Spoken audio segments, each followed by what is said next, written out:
Yeah. So the last 9 minutes of our lives were just wasted, basically, because we're redoing the entire intro. Maybe starting right now.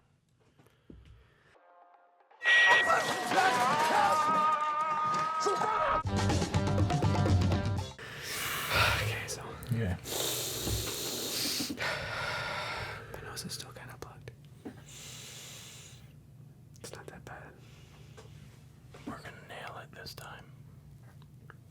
We're gonna hit him hard.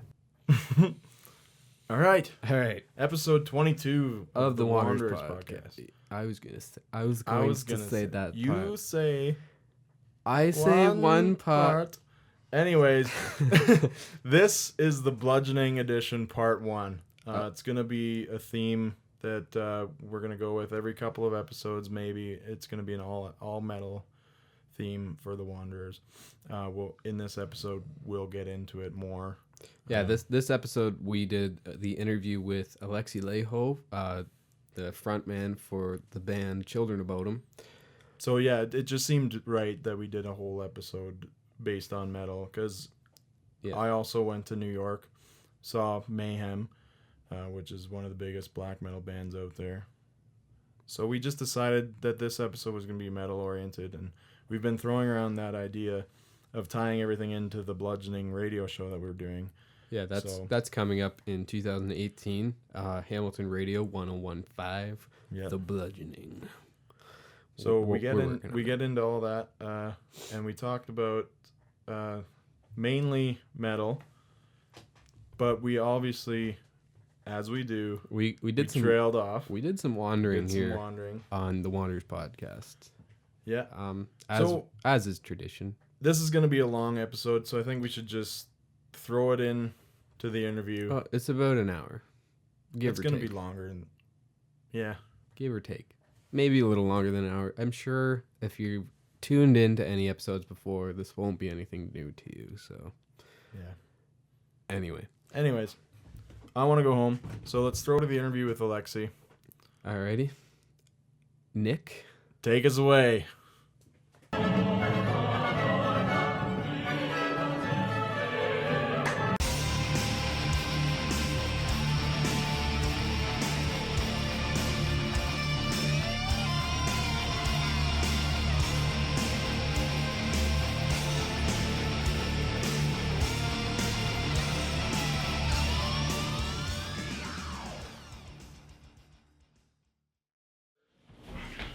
So, this is the Wanderers podcast. We do a video as well as audio, but like you said, our main audience is audio. Okay. First and foremost, how's the tour going? It's been going real good. Like I was just saying, it's been like a month and a half now, I think, and just been mostly in America. Did a show in Mexico, and before this one, we actually did a couple of shows in Western Canada. So. Oh yeah. Yeah. And this is your first stop in Canada then? Well, like in Eastern Canada. Eastern right? Canada. On this tour, yeah. Yeah, on this tour. That's I know. Oh. Yeah. Yeah, we've seen you here. So. Oh, okay, yeah. Yeah. So this is 20 years down and dirty, and you're mainly just doing songs from before. Hate Crew, right? Hate Crew. Like we were checking the set list and...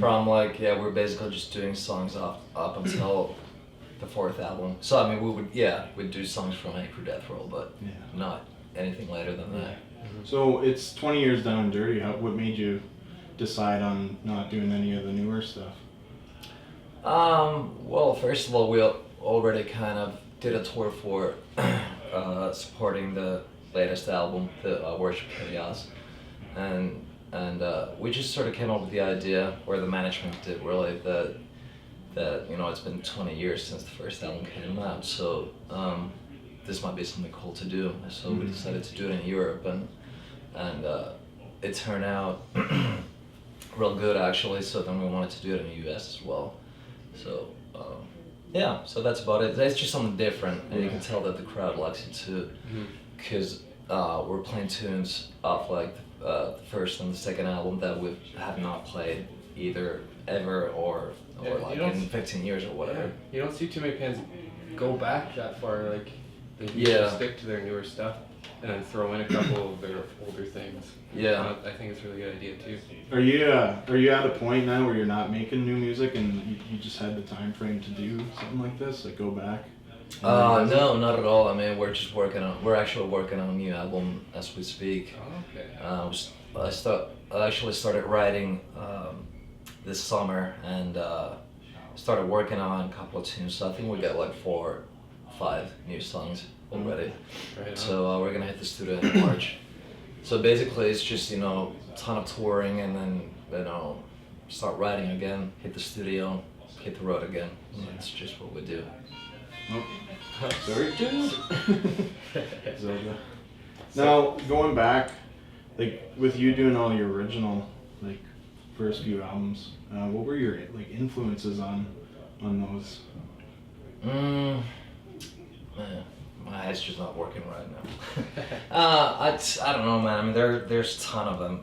Just anything from 80s metal that I grew up with. Like Wasp, Motley Crue, and Guns N' Roses, Skid Row, to the more extreme stuff like Sepultura and then like a bunch of death metal, obviously death metal bands and black metal bands. Yeah, So, because the symphonic keyboard and stuff is real 80s sound, but Yeah. you guys really hone it to your own kind of vibe, your own sound too, and it's just so good with, especially like the fast guitar playing with the symphonics and stuff. Yeah, we actually, that sort of happened by accident, and we came up with that sound, just sort of like mix the 80s type of like keyboard sound into the metal guitar sound a little bit. So I mean, it just happened, and I think that it's just because we just had so many influences that they're basically all blended in together, And, Your albums, they kind of transition with feels throughout. Is there a new feel to this new album coming up? Kind of. I know you've gone from like the really melodic kind of almost classical sounding to more thrashy stuff as you keep going. Yeah. And then you kind of went back for like Halo of Blood. A lot of people felt it had like an older sound to it. Yeah, Is I that guess. something you're gonna stick with? I don't really know, man, because none of that is ever planned. Yeah. Or none of that is ever like conscious. It just happens. You So just let it flow through. yeah, exactly. That's, at least for me, that's the only way to make music, is just not to think. Just let it happen. Just like get it out and just hope for the best. Yeah. Hope that people will like it. Now you mentioned black metal. Growing up in Finland, how like close were you to that early Norwegian black metal scene? Like, were you around? Yeah, pretty much. Me and the drummer, I mean, we were like really into that whole underground scene, like in the early 90s and mid 90s and stuff. And back then, black metal obviously was like nothing like it is these days, as a lot of people would say commercial or whatever, but so it was super underground. It was very different, and a ton of crazy shit happened back then. That's for sure. I'm actually going to see Mayhem next weekend, or this coming weekend in New York. So. Oh yeah. Yeah, I'm looking forward to that. Yeah. Should be wild. Yeah, they had some crazy stories. Man. Oh no, yeah, definitely. And there was just a lot of that kind of stuff happening in Sweden and Finland too. People just a bunch of Moras trying to burn churches that were made out of like concrete. Or just like, come on, dude. No. I'm not gonna let that thing fire with matches. Yeah, no doubt. What's the craziest thing you've seen in that kind of scene? You said you've seen a lot of crazy things, or. Well, I mean, I wasn't necessarily there when stuff like that happened, but it was just different, the whole culture and the whole like the whole black metal scene, when people took it very seriously, and it was like.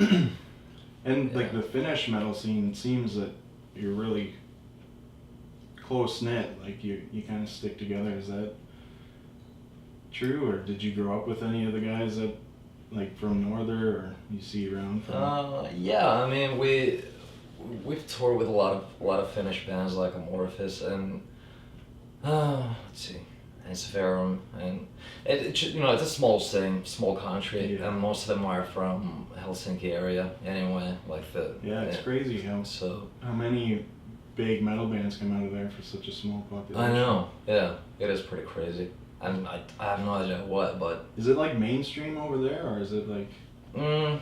It's, well, yeah, kind of, yeah, when you think about it, because there's only like 5 million people living in the country, so it is pretty big, yeah, for sure.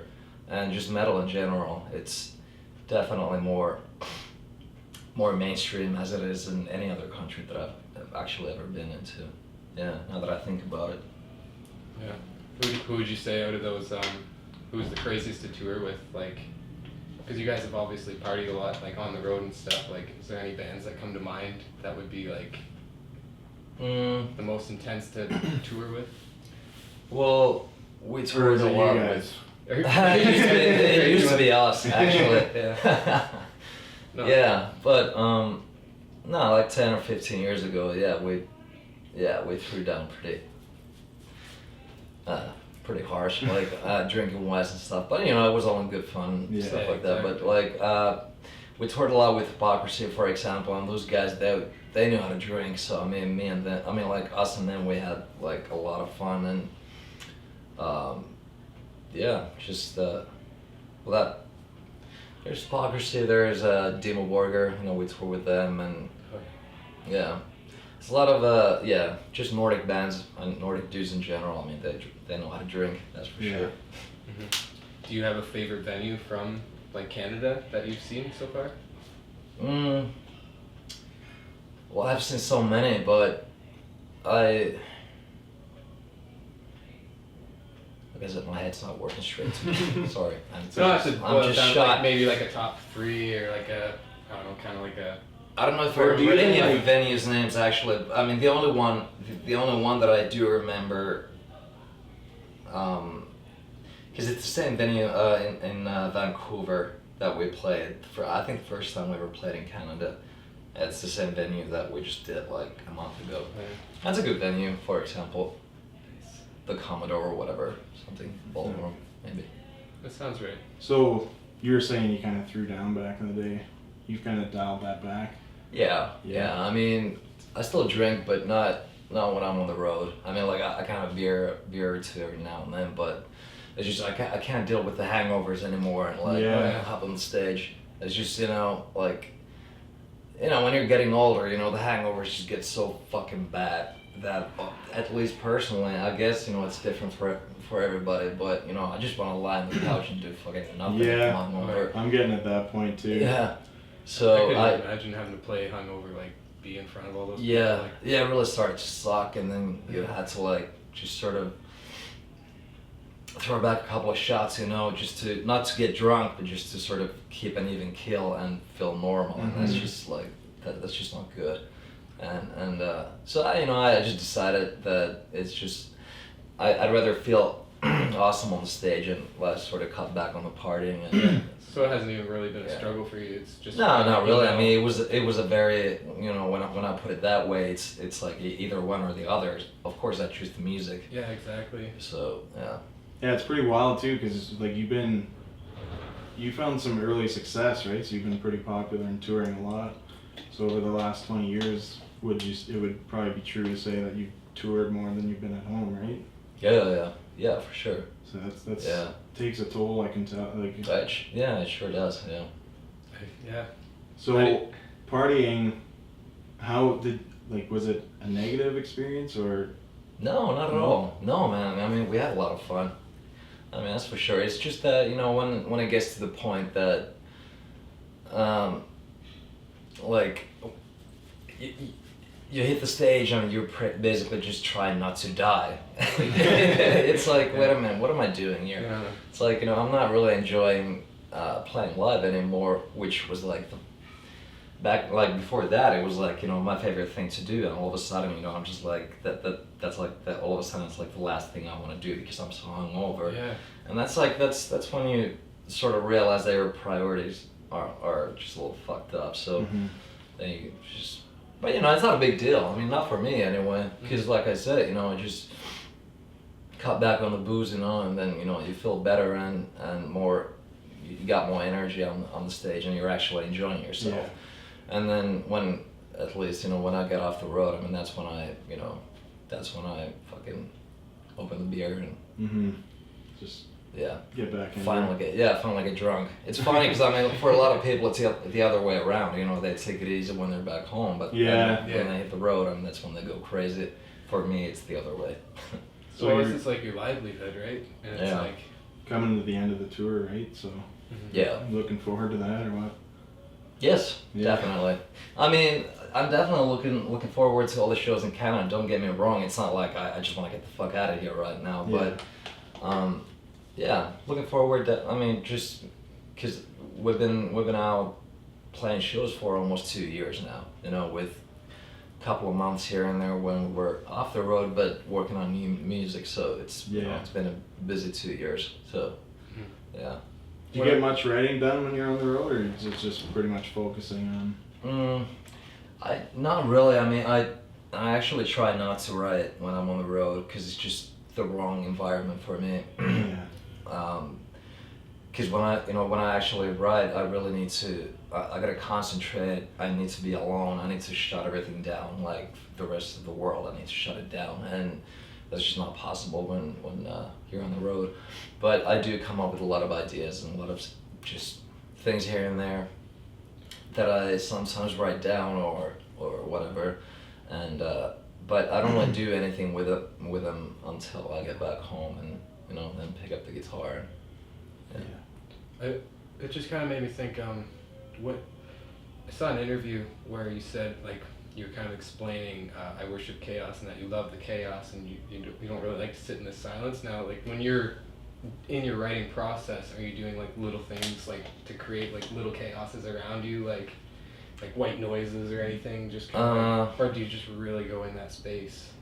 Well, it's sort of like all the chaos happening in my head already, like when I'm like really concentrating on the writing, so that's not even I don't really even have to think about that part at all. It's more about the fact that when I'm writing, I need to know that I don't have to be anywhere else. I have no responsibilities. I don't have to see anybody, talk to anybody. I don't, you know what I mean? And that's just something I really need in order to get something done as far as like music goes. I mean, writing music anyways. So so that's why it's totally impossible on the road. So your band kind of spans, getting back to the 20 years across kind of the birth of the internet. So, and how was your career affected by that, if at all? People streaming. Streaming and stuff like that. Well, yeah, of course it's been affected. Like well, album sales for one. That's for all the bands, not just us, and people don't really buy CDs, and I mean a lot of people do also, but there's nothing I can do about it, so I'm not gonna like start bitching and whining about it either. That is what it is, and but yeah, I think it's just at a point where everything's just so messed up that I'm sure that at some point, that someone's gonna be able to come up with a solution for. Well, have you heard of Musiconomy? No. Something going around. It's like all these cryptocurrencies and stuff. It's a couple of people we've talked to, like Brian Byrne from a band called I Mother Earth was really into trying to get this thing off the ground. Really trying to just take the money from the sales and put it directly into the artists. Okay. Bands, right? Yeah. It's cutting out a lot of the middleman. It's more like a blockchain kind of platform that they're building upon. Yeah. It'll like evolve just like everything else, but that could be an avenue. Is the industry in need of something like that? Well, definitely. I mean, it's something needs to be done, but I'm not the one who's got the solution for it because I'm the one who makes music. Yeah. So, but at the end of the day, though, it's all about playing live anyway, and it's always been about playing live for us. So we're kind of in a lucky position in a way because we've actually always been touring like like maniacs, and that's something that every band needs to do these days. But I do remember that a lot of these bands that are out there a lot right now, I mean, they didn't used to tour as much, but now they need to do that. When it comes to showing Bodom, I mean, nothing's really changed as far as like touring. Oh, have you heard of like what Winter Sun did with their newest album, 4 Seasons? It was almost like a crowdfunded. Yeah, I heard about that. Yeah, they're trying to build some like headquarters or something. Yeah, I heard that they actually made a lot of money out of it. Yeah. So yeah, good for them. Yeah, it's pretty cool. Anyways, I think we can wrap it up there. Okay. Thanks a lot for doing this. Yeah, no problem. We appreciate it so much, and we hope you guys kill it out there, melt some faces. Yeah, that's what it's all about. Oh yeah. Can we grab a picture before you leave? Sure. Awesome. Before we leave, actually, what would you say to any aspiring musician? What kind of quick little advice would you give? Kind of. Well, all I can say is just keep on practicing, and when you're done with it, then just start practicing again, because you're never done. Yeah. Yeah, Never. it's true. Yeah. The process goes on. Yep. All right, we're back. We had to throw. Are we coming back from Nick? Yeah. Yeah. Thank you, Nick. It's always a pleasure. Just finding those videos, like It's can't tough, stop eh? laughing. Like there's so many good ones. Anyway, yeah. So that was the interview with Alexi Laiho. Everybody. One of the, oh man, it was such a good moment. It was so surreal while it was happening. I know. I'm still like, I'm pretty shook. That was It like pretty sick. that was like the start of one of the greatest weeks of my life. Yeah, because you went to New York. like, Yeah. right after that. Yeah, I did. We'll get into that later. Right now, we'll just talk about Alexi and the interview and like Children of Bodom. I don't know if you haven't heard of them. They're pretty legendary in the metal scene. They're one of the pioneers of melodic death metal, and they were pretty much the first real death metal band that I listened to.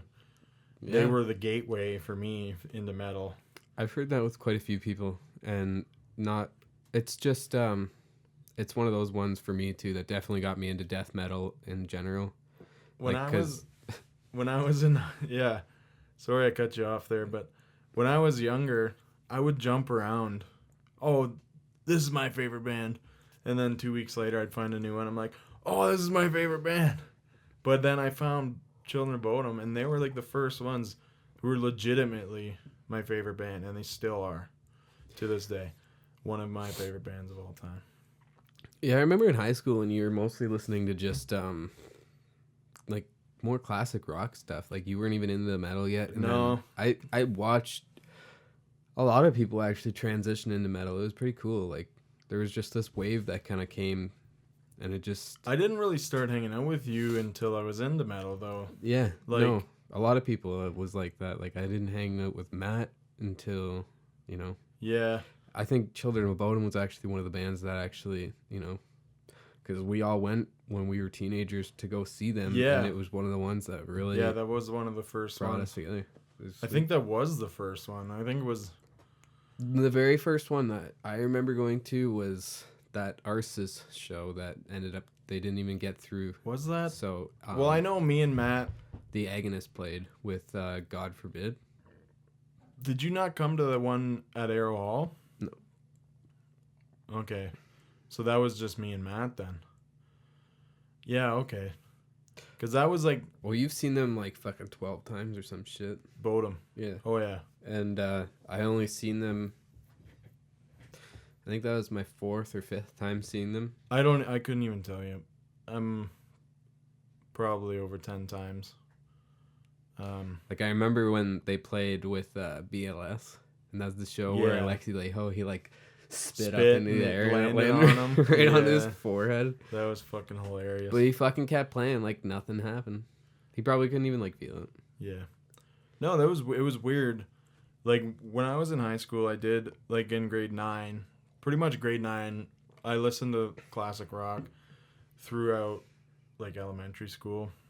And like so I get to grade 9 and I start making new friends and meeting new people, and I started listening to like the emo scene music, like Under Oath and Alexis on Fire and stuff like that. And that's really what got me into the heavier music. I'm surprised that you can even recall that I listened to classic rock, because I kind of gave that up pretty quickly into grade 9. Well, I remember we were, high school. Everybody kind of hangs out. Generally, they have their groups of people, but then groups would kind of like intertwine, and I'd always kind of be chilling with like Phil and stuff like that. Yeah. You'd be hanging out with them, and everybody was like into classic rock and fucking. Yeah. A lot of the kids in high school were into the classic rock. Oh yeah. It was either that or country. Yeah. Just a small town. I get it. But yeah, I started into like the heavier music, and by grade 10 I was pretty much full blown metalhead. Well, going into grade 11, I think grade 10 was kind of like my emo weird music years, and I started getting into like the heavier stuff as I got older. But yeah.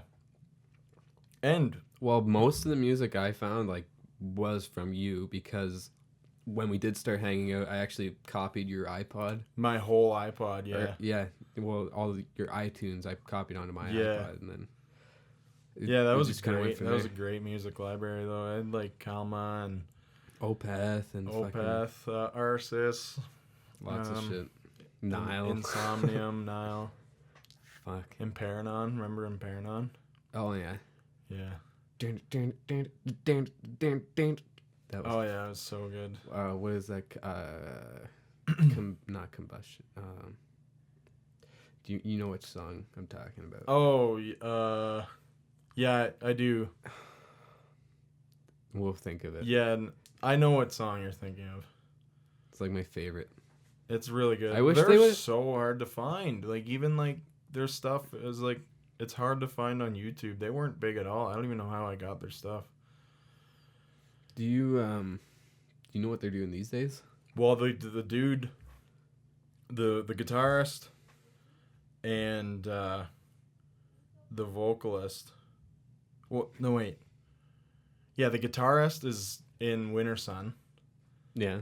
And the vocalist went on to take over for Petrie when he left Norther, and then Norther broke up. But Timu is still in Winter Sun. He's really good at guitar. Because they, like... Oh, yeah. All those fucking guys. Oh, yeah. And they're all, like... 90% of the music I listen to is from Finland. And we got into that with the interview, and... Yeah, we talked a little bit about, like, the origins of, like, black metal and all that shit. Yeah. All the crazy stuff. And, like Alexi said, they're trying to burn churches down with, like, matches, and they're concrete churches. I didn't get into the black metal too much until recently. Mind you, there were churches, and they were burned. Yes. And that happened. We'll get into that later, too. But, yeah, Alexi is one of the biggest influencers on my life. So getting to meet him, just meeting him was really cool. And then actually having him agree to doing an interview with us. I know. It was so crazy. Well, it was very much an eye-opener for me, and just in general, like, being like, that's what I want to do. I just want to interview people and be around like metalheads and just really dive into the scene. Like, since we did that and it went so well, we actually now have the opportunity to keep doing that with other bands under the Nuclear Blast label. Yeah. So we've established a contact within the label. So so we're gonna try really hard to keep that going and actually get some steady flow of people coming on the show that are. As long as they play shows in Toronto, we have the potential of being able to interview them. Well, right now we're kind of sticking more so to the metal. I mean under Nuclear Blast, which is all metal. No, I'm just saying in general, like this episode, we're talking mostly about metal because we'll get that. Well, that's what we're getting to right now. That's what. Well, because it's just kind of all ties in with something else that Jason and I are going to be doing once this college strike's over. The college strike is over. Okay. So this episode we're focusing on metal because we had an interview with one of the greatest metal musicians of all time. Right. And we have an opportunity to make a metal radio show in Hamilton, which will be starting up in the new year. Mm-hmm. So what we're going to do is we've been talking, kind of throwing it around. The third guy who's helping us on the radio show is going to be joining us in future episodes. Yeah, here on The Wanderers. And the Wanderers, we're going to have kind of like a themed show. Right. So every once in a while, it'll be The Wanderers, the Bludgeoning edition, or something like that. Because the radio show is called The Bludgeoning. Yeah, so we're going to incorporate a lot of that content with this, and it's going to be like... So if you're watching our feed or anything and it comes up, oh, this is Bludgeoning Part 2 or Part 3, you know that episode's going to be pure metal or heavy music oriented. Right. So there's not going to be too much arguing or getting too deep. No, it'll be episodes. It'll just be music. So that's kind of what I wanted to start. That's really what drove me to start the whole show. Right. Was to have like a metal show, but it just kind of worked out. Well, you remember when we ran into Global Metal? Fucking what's his name? Yeah, Sam or something. We ran into that guy at a metal concert one time, and just seeing him, like, he's in that scene and he's hanging out with all these metalheads, like that we. Yeah, it's a good thing to aspire to, but I don't think we have to like. No, we don't have to. No, that's not what I'm saying. I'm just saying, I haven't really seen, like, I've seen some interviews with metal, like, people, like, I'm just talking, like, I just want to have something. He has that huge network. Right. So, yeah.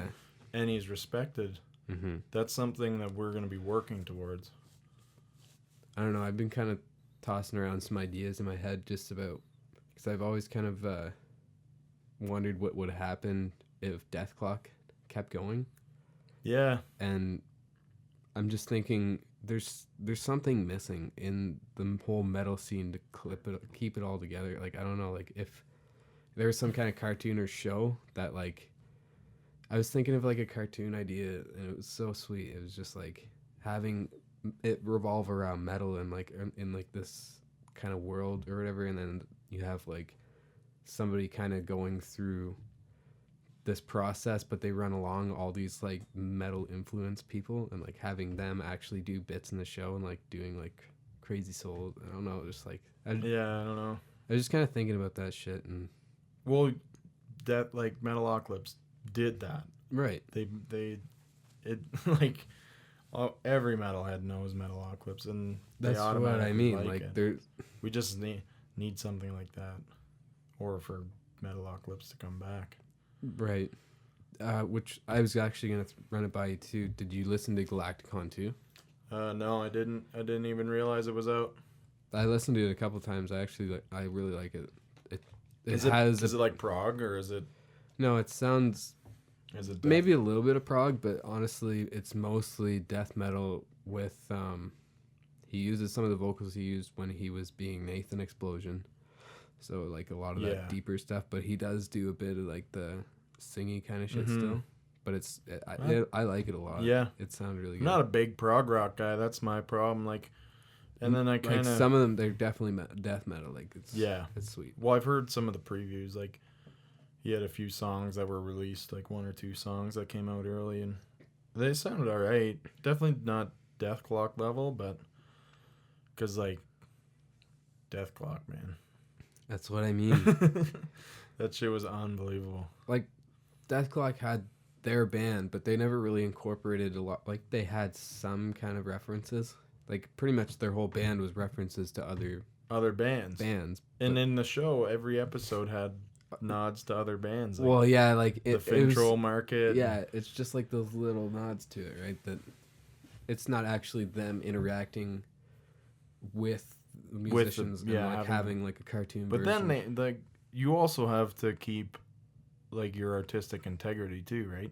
Like you don't want to sound like you're just forcing it at all. Like you want it to be cohesive, and I think they did really well. They did. It was so good.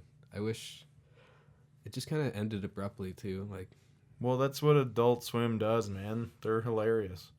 They're not like any other network. No, I know. They're fucked. But what was it?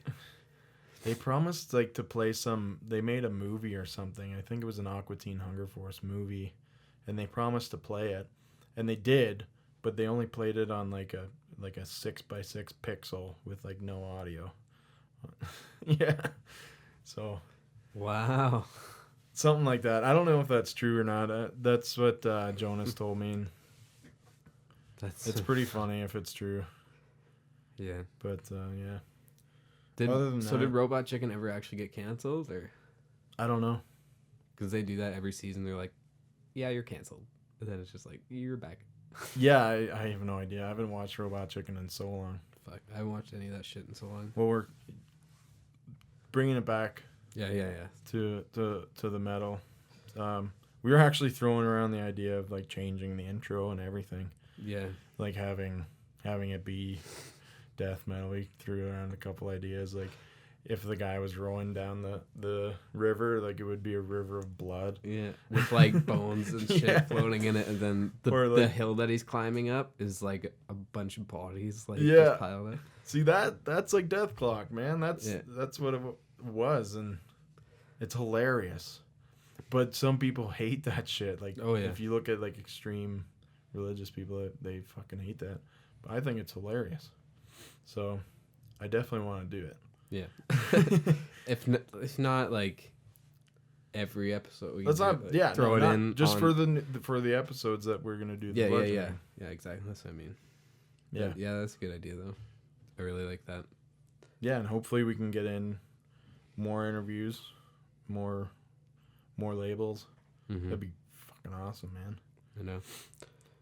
Well, anyway, after you went to the interview, you went to New York, so yeah. How was that, buddy? Like, holy fuck. Honestly, it just kickstarted one of the greatest musical weeks of my life. Anyways, I went to see, I know it's not metal, but we went to New York and we went to 2 shows. One was about as metal as you can fucking get, mm-hmm. and one was not at all. So the first show I went to was MXPX.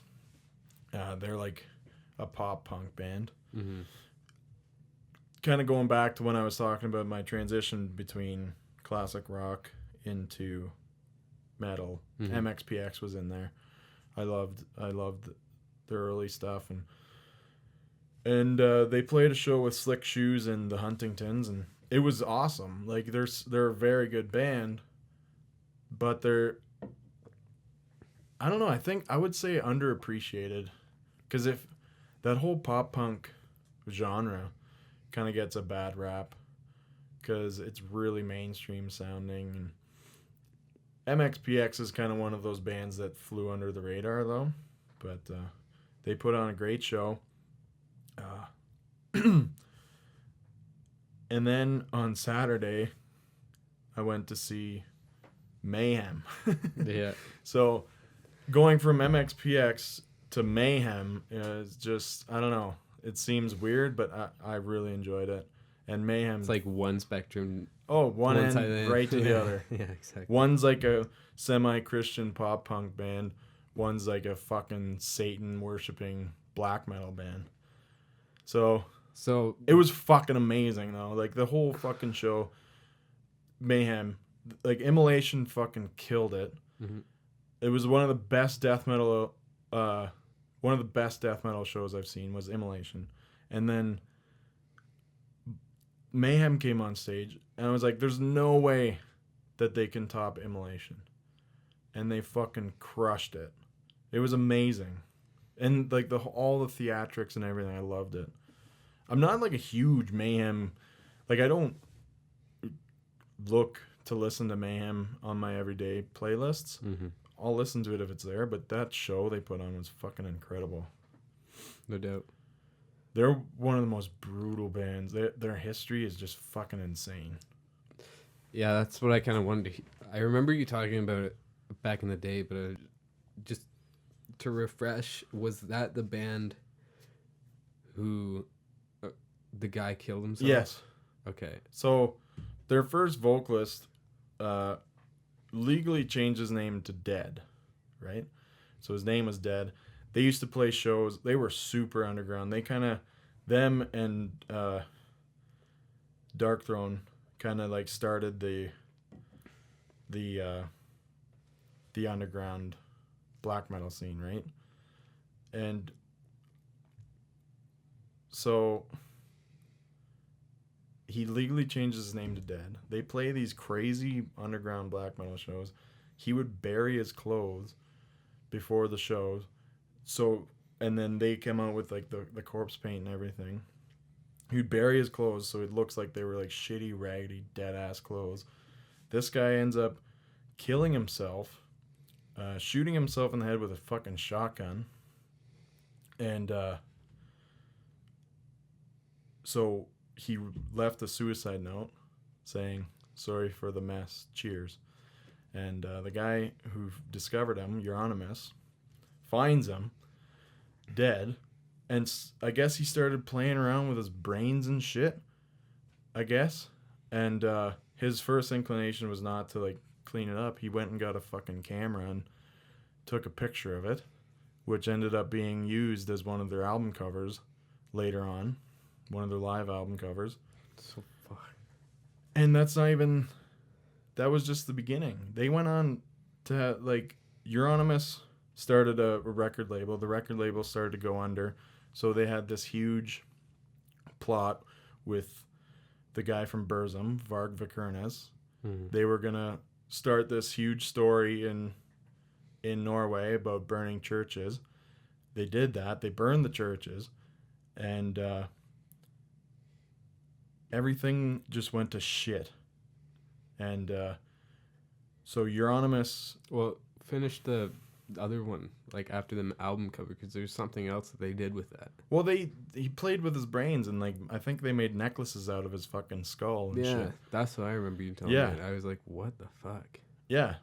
And like, so moving on, you now have that to deal with. Mm-hmm. Now Euronymous' label's going under, and he's panicking, and so he signs the guy from Burzum. They make a Burzum album.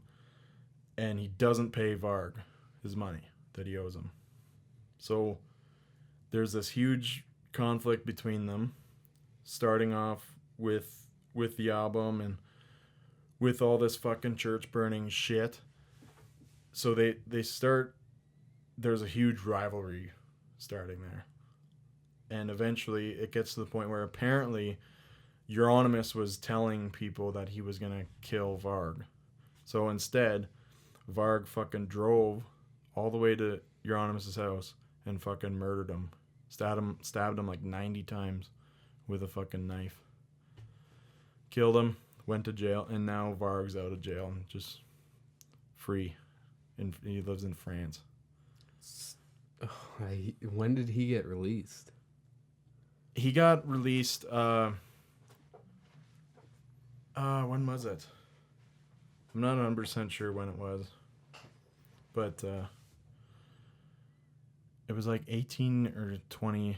He didn't even serve his full sentence. He's the guitarist, or what is he? He was the bass player. Bass player. He was hired by Euronymous to be the bass player. So.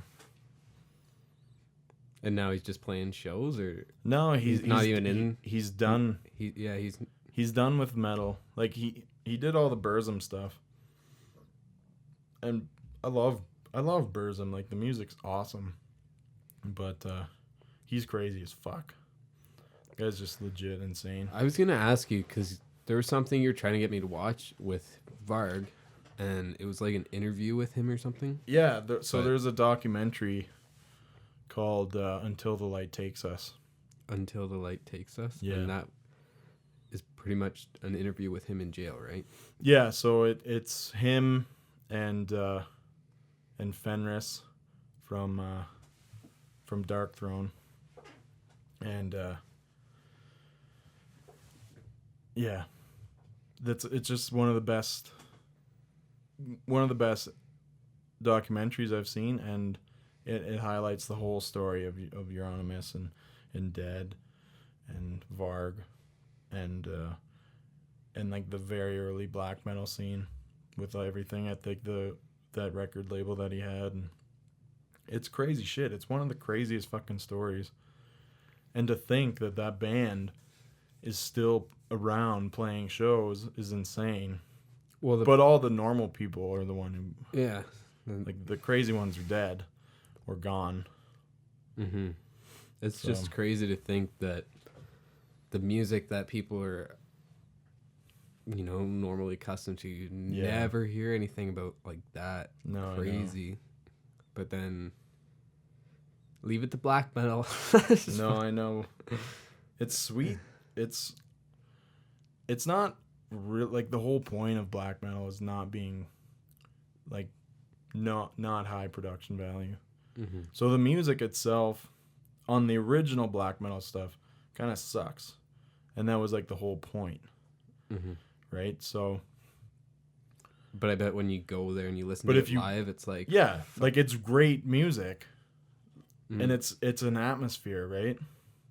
It's just when they would record it, they would kind of intentionally record it shitty. So it would be like Varg fucking recorded one of his albums on an answering machine.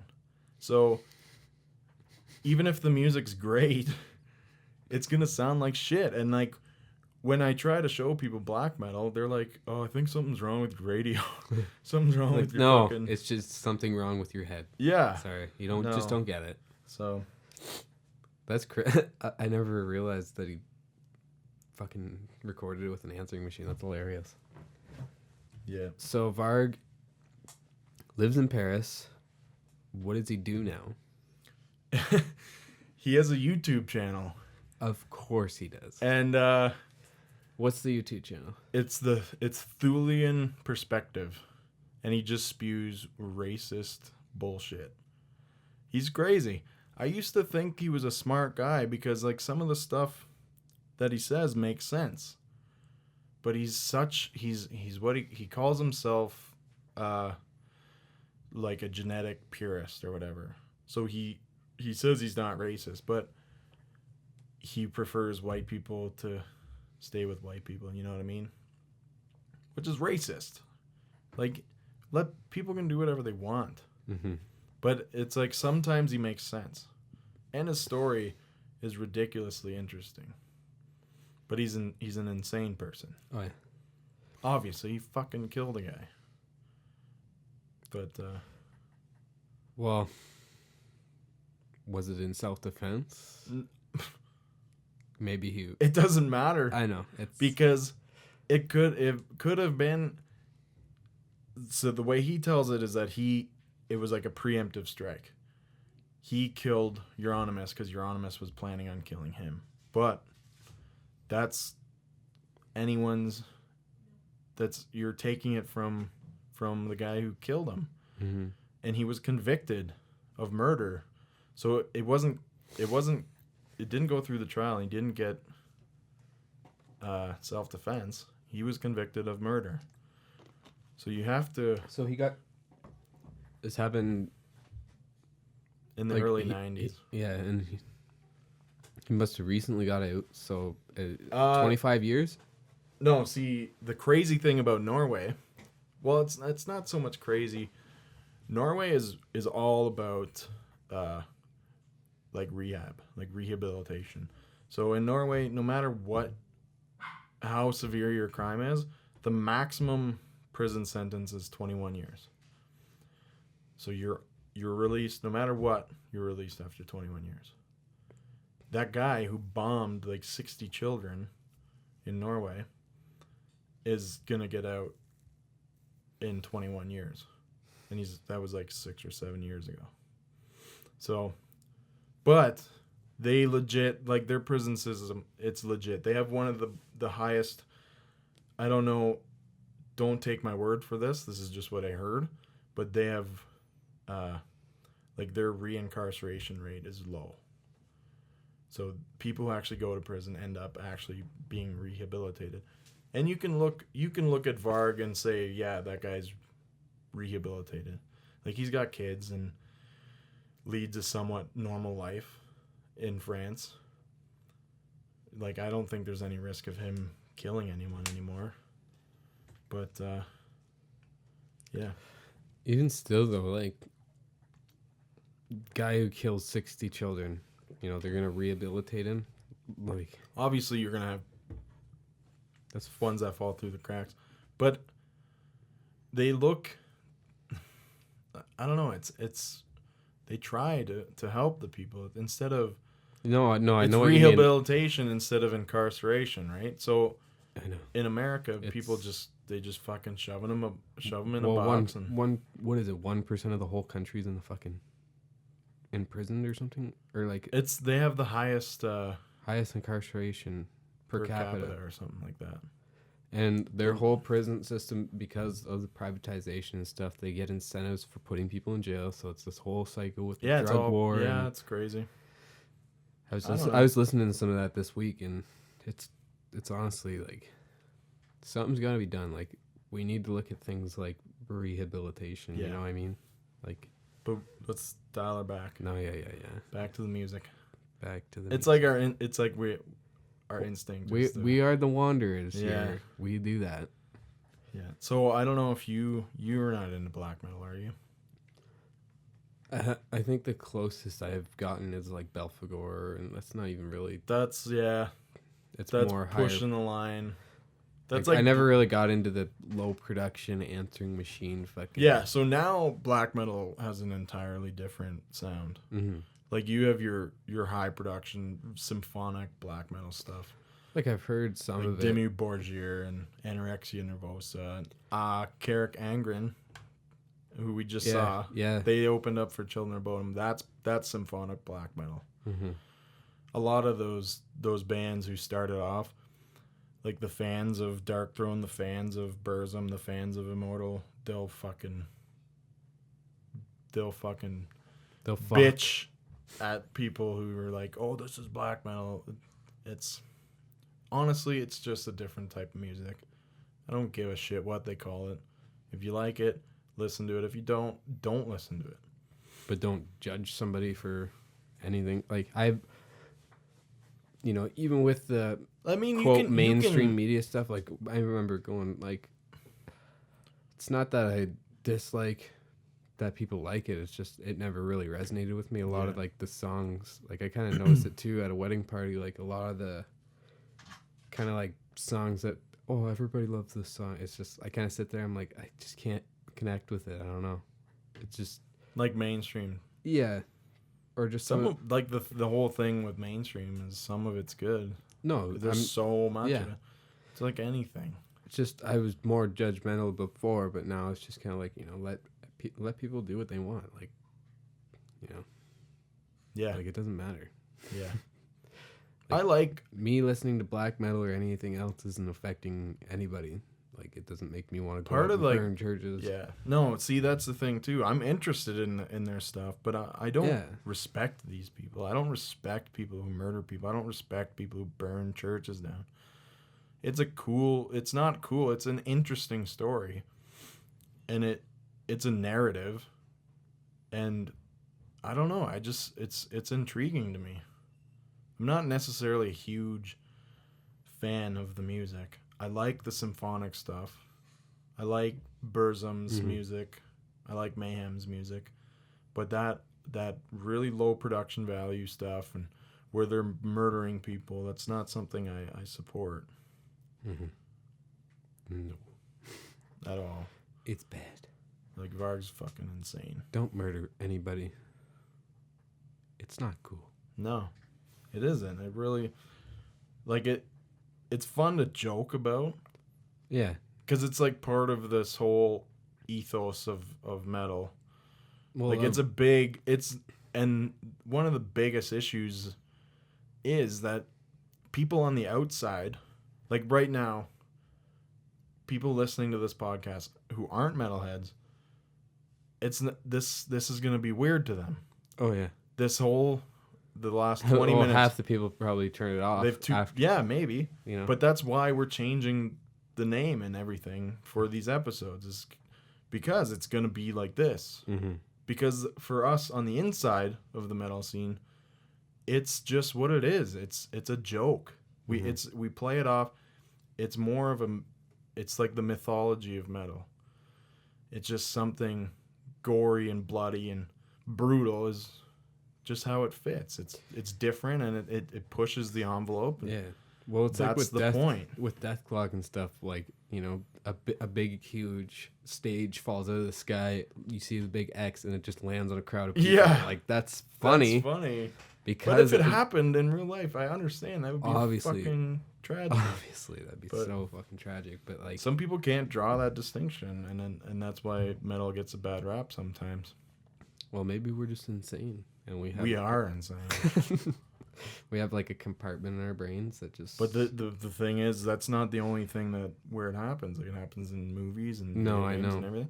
Well, look at Deadpool. You know, it's just all that stuff. Yeah, they just make a joke out of people dying. Like a lot of even video games. You know. Oh, 100%.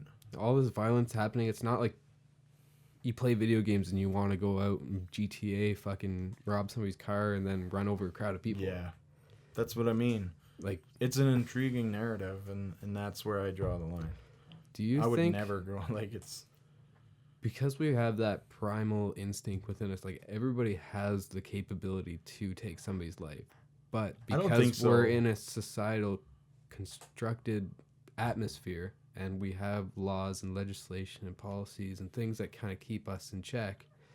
Like, if you were backed into a corner and you had a knife and 5 guys were coming at you, you're going to kill one of them because it's a human... It case-to-case basis, man. It really, it really depends. It just... I'm not saying, like, everybody had, like... Are you trying to say that I'm just saying the whole idea of metal, violence in video games, all that stuff, like, do you think it's touching in on more of that primal self and, like, that kind of... Because we have that genetic code within us. It's been something that's passed on through generations. Like, it wasn't that long ago we just went through a huge world war and people were killing. But it's like, me and you don't see that in our lives. We're not. Are you saying people. like video games and this whole metal thing and like all the movies with violence? Are you saying that's going to desensitize us to real violence? Well, is that what you're asking? Not necessarily. Like make it so that we don't more aware in the situation. Not so much well, in a way, doctors are desensitized from seeing blood and cutting open patients because it's something they see every day. Yeah. But, not saying... There's a very distinct... There's a very, very real distinction. Mm-hmm. If I showed you a movie where someone gets shot... Mm-hmm. You're going to watch it in an entertaining sort of mindset. But if I show you a video of someone being shot in the head that really happened, there's a distinction there. No, I've seen shit like that. Like I was kind of introduced to that stuff at a younger age because somebody showed me rotten.com. Yeah. And that shit's fucked up. It's pictures of, like, mutilation and stuff like that. Like, I unfortunately got exposed to that. Like, it's not like I'm fucking going around making that stuff happen in the world, but at the same time, it's not desensitized me, but do you think it's doing something to the whole structures of, like, kind of suppressing that innate quality within us, Like, there's hundreds of thousands, if not millions of people playing video games that have violence in them. Yeah. And they're not going out into the streets and fucking being violent. So I think at some point it's going to affect someone like the way you're thinking of. Mm-hmm. I think the majority of the population can make that distinction between the two. Well, an interesting thing I saw recently was, the book that was found with a few of the people who did some of the assassinations, like John Lennon, the guy who assassinated him, read Catcher on the Rise. Yeah. And, like, there was a few other assassinations that happened. I think with that book was just in their repertoire or something. You know what I mean? Well, I think They found the book on him. No, he said he did it because he wanted to be known or something, and he was reading The Catcher in the Rye. I think he went back on that, though. Mm-hmm. I'm pretty sure he went back on that. Kind of recanted what he said. Well, I heard 3 cases with some of the biggest assassinations that happened, you know. Allegedly, JFK, that assassination. Lee Harvey Oswald. Yeah, Lee Harvey Oswald. He had... Lee Harvey Oswald was obsessed with Marxism, mm-hmm. and like he may or may not have had PTSD, and I don't know like what you're saying. I don't know if it's true or not, that The Catcher in the Rye. It's like, but like I was saying, I think it's gonna affect people, like Grand Theft Auto and stuff like that. I think it would There's trigger definitely people one in like 100,000 for sure. But I think the majority of people, like, violence, there hasn't been a year in human history without violence. No, I know. So, but it's declining. It's just part of us. It is, and I'm not justifying any of it. It's fucking shitty, but like, you have to understand, we're just trying to relate, right? Right. So any sort of entertainment with violence is just playing on what we know, and we know violence. Everyone knows violence. It's part of us. It's part of being human. I mean, it's not necessarily desensitizing us because it's already there. It's already in the world. It's desensitizing us to there's a distinction to be made. So watching like gory and crazy horror movies is desensitizing us to gory and crazy movies. Right. Not gore in real life. People are still going to make that distinction of real gore, and it's going to have a higher effect because they know it's real, whereas movies, they know it's fake. Mm-hmm. And I trust that everyone would do that, but along the line, someone's not going to make that distinction. Well, especially because it kind of reminds me of the episode that we had with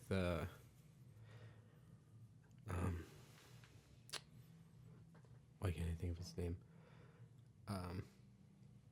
The actor from that soap opera. Oh, Rick Podell. Yeah. No. It was either Rick Podell. Yeah, no. Or Bobby Del Rio. It was Rick Podell.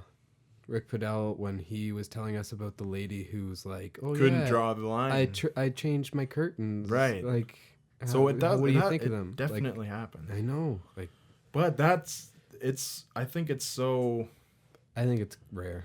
It is, but again, we focus in on that one case, right? Right. So in a lineup of, you could see 100 crosses, but you're on a picture, but your eye's gonna zero in on the circle. You know what I mean?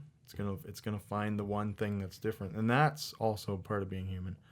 But we're way the fuck off topic here. Yeah, that's what we do here on the Wanderers. Don't just come for the ride, ladies and gentlemen. Anyway, with that, yeah, we're gonna take a quick break. Yeah, I think. Yeah, no, let's just end it. We're at like 40, 50 minutes, so plus the interview's like 15. All right, yeah. So we covered pretty much everything we wanted to. All right, well, with that, I guess, ladies and gentlemen, that's episode 22 of The Wanderers with Alexi Laiho. Thanks for joining us. We loved having you here.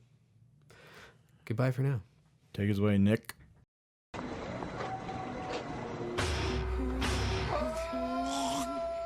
Yeah.